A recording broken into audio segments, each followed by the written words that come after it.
I grew up south side of Chicago.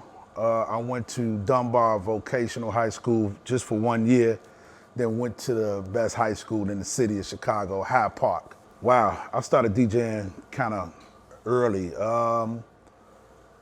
about 11, 12 years old. My first party I actually DJed was at my aunt's house on the south side of Chicago in Mirrorball. We did a basement party there, and from there it just went crazy. So we was known in Chicago for doing those basement parties. So that's why I did my actual DJ, my first party at.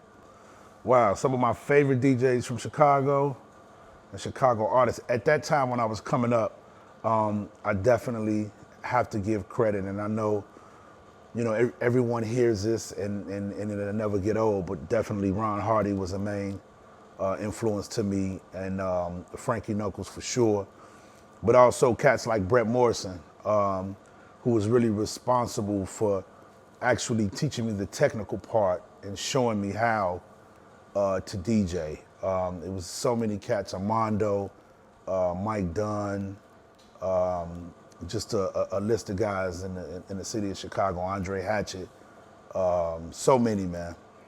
And as far as artists is concerned, when I was listening to music, it wasn't more so house, but I was a big fan of Harold Melvin and the Blue Notes, all the stuff that was coming out of Philly. Huge fan of Martha Wash when she was with 2 Tons of Fun. And then of course, Robert Owens was one of my all-time favorites coming up in the early days of Chicago. When I transferred to Hyde Park High School, I was doing parties there and started developing my name around the city. And very early on, Gene Hunt was coming up and we were really close. And Gene was kind of taking me along with him to his parties. Fun fact, Gene didn't like to drive.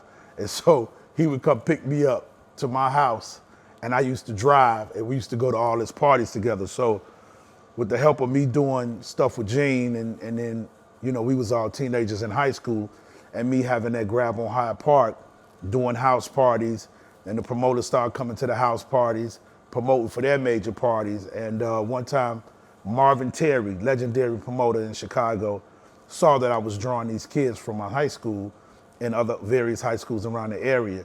Was like, man, listen, if I put you on this party, do you think you can bring these people here? And I'm like, hell yeah. And so that's kind of how it jumped off. So with the help of Marvin Terry putting me at the Hummingbird in Chicago on 86 and Ashland, and just going around doing a lot of stuff with Gene Hunt, I further then got noticed by Gucci Promotions and all the big promotional companies in Chicago, Galaxy Promotion, and man, that's how I started making my name. The first DJ song or mix I heard was, I was young, my cousin that I was named after, big cousin Terry. I remember one day he had to babysit me, and there was a party going on the north side of Chicago. And it was during the day, it was outside, and he was like, nah, man, forget that, you coming with me. And he took me up north, right off Belmont Rocks, and I heard Frankie Knuckles and Andre Hatchett play, but when we got there, Frankie was on. And I was totally amazed by how all of these records that Frankie was playing that I knew from what my cousin would play and my grandfather would play, and it was just seamlessly mixing in and out of one of these records. And from then, that point on, I remember us getting back on Lakeshore Drive, and I was like, yo, I want to become a DJ. This had to be in July, early August, and my birthday's in August, and I was frantically calling my grandmother, I know what I want for my birthday. And it was a mixer. Didn't know I had to have turntables, found that out later, but I got that mixer. But that was the first time that I knew, seeing Frankie live, that this is what I wanted to do in life. Man, first piece of equipment I had was a Gemini mixer. And my father was a DJ, he owned a tavern, so I kind of got jump started on the record collection piece because he was buying all these records, and plus my family loved music, so just buying records in general. So I had a jump start on that. I had a collection once I started DJing around 11 or 12, and I got that Gemini mixer for my birthday that I asked my grandparents for. And then they had some old turntables. And so I put those turntables together, and that's how I started DJing. So I had to hustle up money to buy a real turntable to get a pitch. And then that just led me on the road from that point. I was from a family that just loved music. You know what I mean? Like, we had birthdays, holidays, like it was a warm day, we'll just find a reason to get together. And just like I'm sure a lot of black families around the world do, and music was our focal point, music and food, of course. And my ear just got trained from early on, listening to my cousin Terry, like I was saying before, that he was a major influence, just being around him and absorbing all of that music that he was playing, and also my grandparents, just from my grandfather being a DJ. And he wasn't a DJ like how we mix records. He was more so of a record selector, that he was just playing all the records that he loved and the hits at a tavern that he owned to keep people drinking and keep customers coming in. But that so happened to be the music that I loved the most. So my training came from them. But as far as DJing and my involvement and how it evolved with that, it's just, man, it's just the love of trying to play two records, man, and put them together and create a feeling. I think a DJ's job is, he can tell you how he feels when he's playing music without having to say a word, and have those records do the talking for him. Because every record has a different feel, it has a different emotion. And so that's what I learned very on as an early DJ, is to play how you feel and what you feel. And of course you have to play for the people, but in that situation, you still have to have you.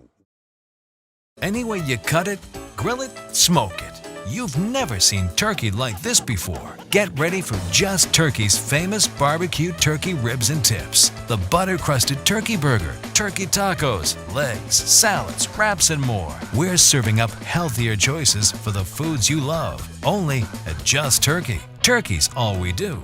That's why we do it better. Learn more at originalJustTurkey.com. Hey, baby girl, what's that you eating? Barbecue turkey ribs. Turkey ribs? The turkey ain't got no ribs. Just Turkey does. They have turkey ribs, tips, burgers, even turkey lasagna. They have turkey everything. You want to trade? No way. It tastes too good and is way healthier than what you have in that greasy brown bag. Turkey's healthier? Yeah, it has less fat and grills to perfection with their special sauce. Okay, just one bite. No, they have locations everywhere. Go get your own. Any way you cut it, grill it, smoke it. You've never seen turkey like this before. Get ready for Just Turkey's famous barbecue turkey ribs and tips. The butter-crusted turkey burger, turkey tacos, legs, salads, wraps, and more. We're serving up healthier choices for the foods you love. Only at Just Turkey. Turkey's all we do. That's why we do it better. Learn more at originalJustTurkey.com.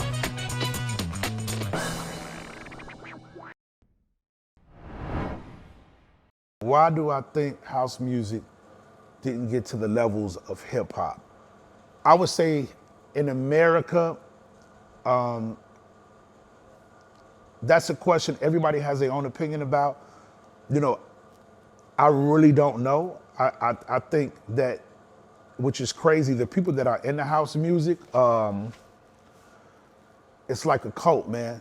It's you can't tell them nothing else. It's house music, and it's the same with hip hop. But I just think at that time, hip hop came in at the right time and grabbed the young people, and they made it a style. They made it a life movement.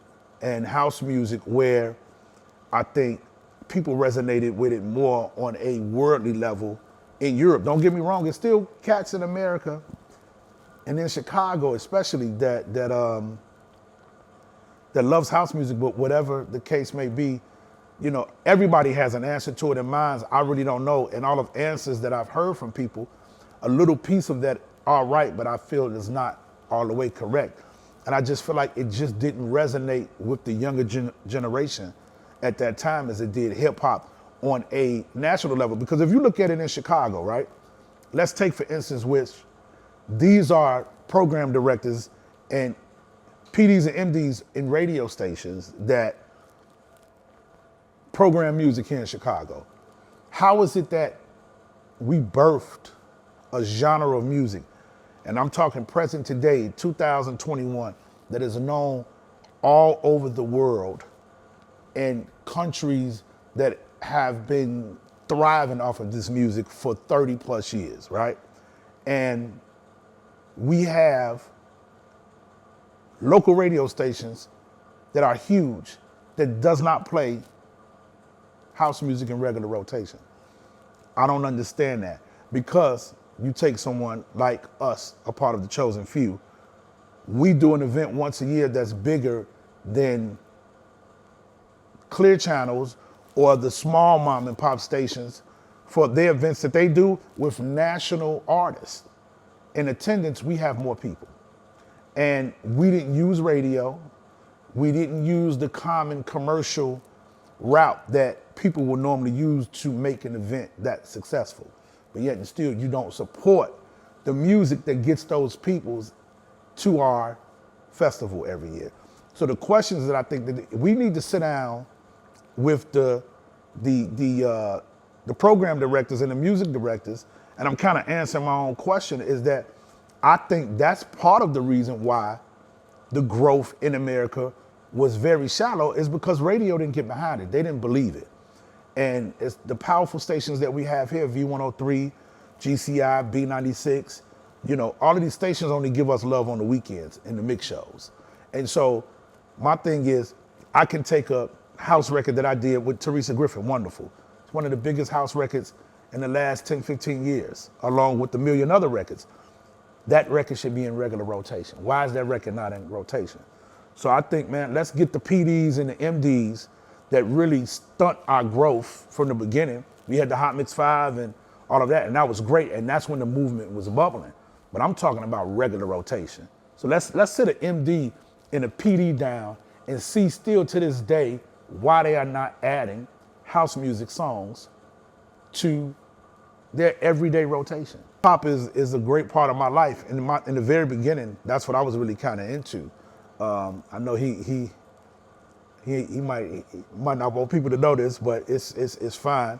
But I remember when we were in high school, I was cool with a lot of cats that was doing hip hop stuff. Twilight Tone, No ID. They went to with No ID went to Luther South. I went to Hyde Park, and we was all cool from the DJ circuit. And No ID was making house records, and still is into house music. And people don't know that. And so at that time in high school, you couldn't help but to be into house music. But I was kind of a street dude coming up, just rowdy as a teenager. I loved house music, but I really wanted to focus on hip hop. And it was so funny, when we were kids crossing, we were doing tracks and was putting out tracks with Armando, rest in peace, man. And Dion, No ID, was making house, and I was trying to make hip hop.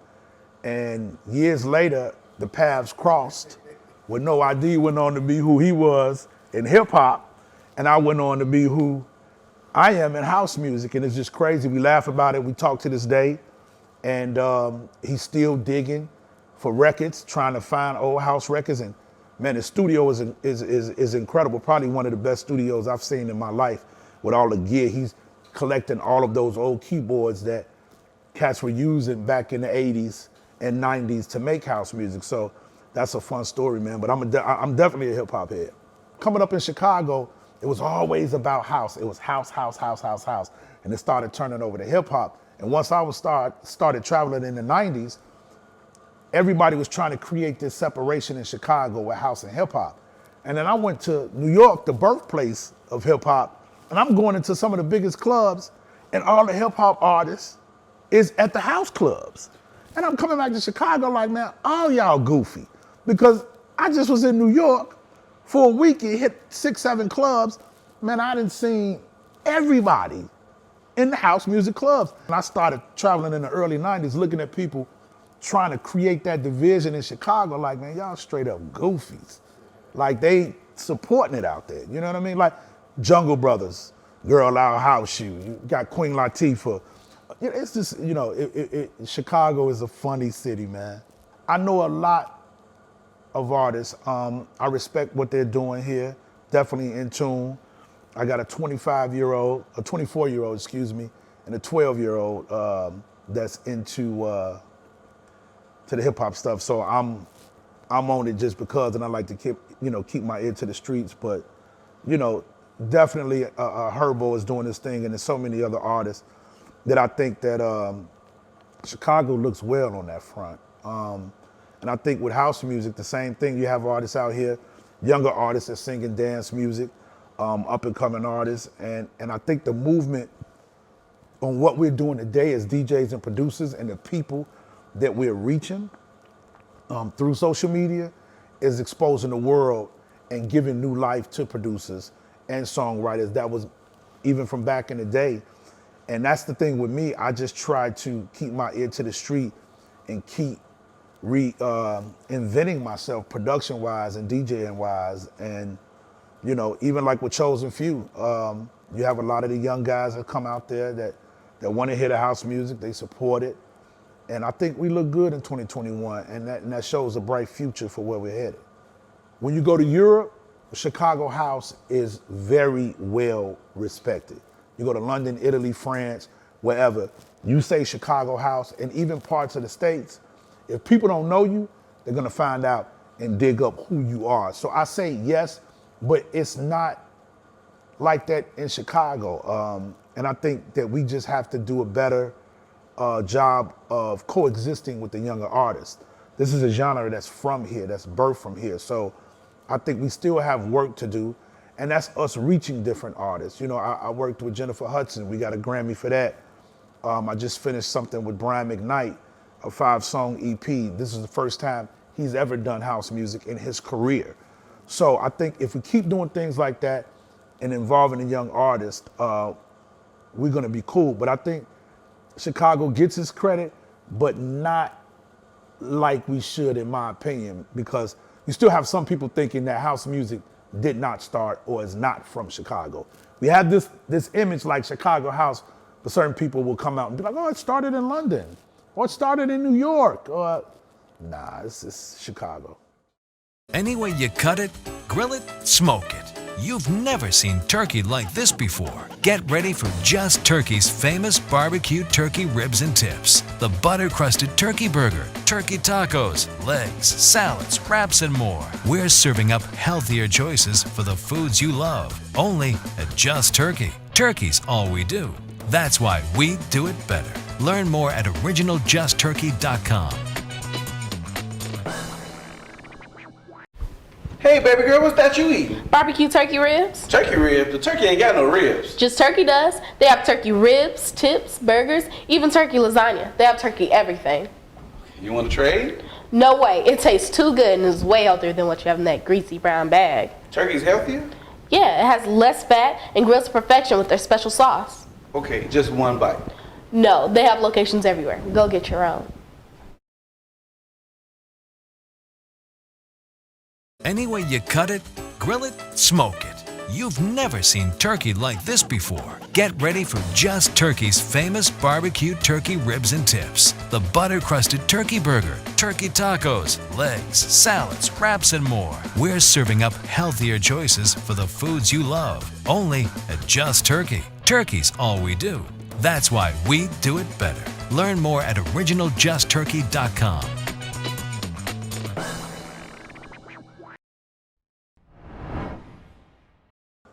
Man, what inspires me to keep doing music is just the love for it, man. The involvement of technology. I can go in the studio and I don't need, 15 keyboards. Not that anything wrong with that, because I love the old sounds and the old keyboards, but I don't need that to get an idea out. I can have my computer or laptop and a keyboard and can bet on my idea. So I'm really embracing the technology on where it's going.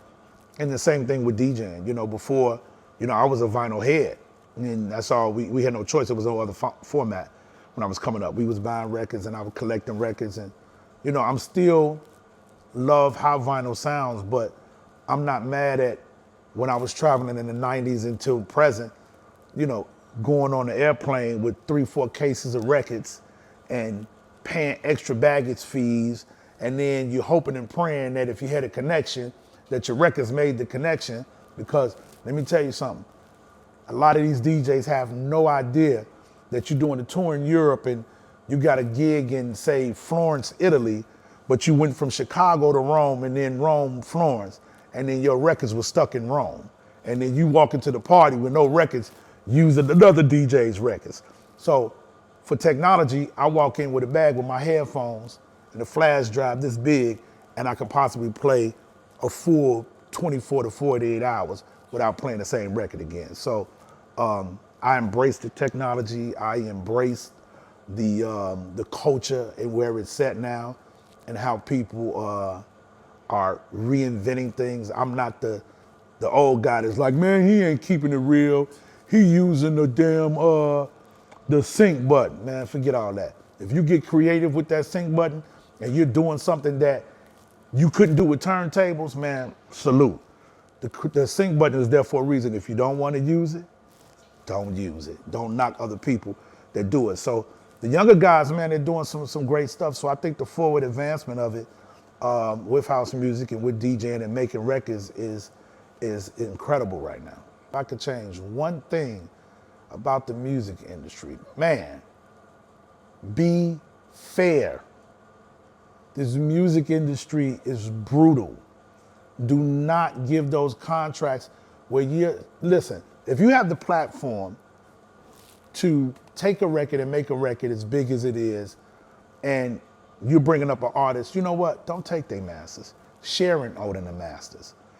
You have no record label without no music, without no producers, without no songwriters. And so I think that to be fair, and that goes across the board from promoters to agents to record execs, be fair. You know what I mean? Just trying to have total ownership and you turn around and you see so many artists 20 years from when they were hot are struggling, but these companies and these agents and promoters and clubs are multi-millionaires. Be fair. Sharing the wealth, man. That's what I would change. I think a lot of times, especially with new artists and young artists, that money, that check, that advance sometimes outweigh with most of us, not all of us, but with most of us, our decision making. Because you look at if you get offered 50, 100, 200,000, whatever it is, you look at your current situation financially and feel that you can rebound off of that.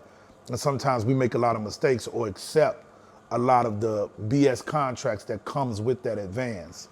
And I think it definitely has ruined the art. And that's what we were speaking on before, is that I feel like, you know what? It should be a 50-50 deal, because the label is definitely taking chances, but the artist also create and is taking chances and is giving you 100% of what they have to offer. So in business, man, I just feel like it's totally unfair that what these labels are doing is taking these people's records and signing them in perpetuity. And that means forever. That means something that you created, you no longer own for the rest of your life.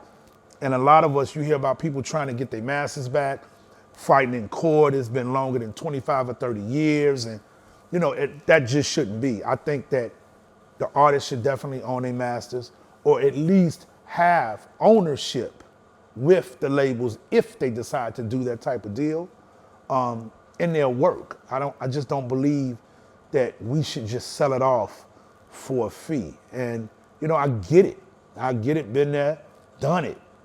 And so it's definitely because of these contracts. The music industry, man, let me tell you something. Q-Tip said it best. The record industry is shady, and that's just exactly what it is. It's a shady, terrible industry. So I challenge everybody to know your business. It's the music business. You know what I mean? And if you don't have that business straight, your music will suffer. So it's definitely messed up the art and the funness of creating. You know, I hate that we went through this pandemic, but God knows what he's doing. Man, I'm working on so much stuff. I have 3 different labels, Tease Box Records. I got a lot of stuff that's coming through there. That's more of my vocal, soulful type of stuff. Tease Crates is more of my tracky, sample bass. type of stuff. And I just started a new imprint last year called Mirrorball Records.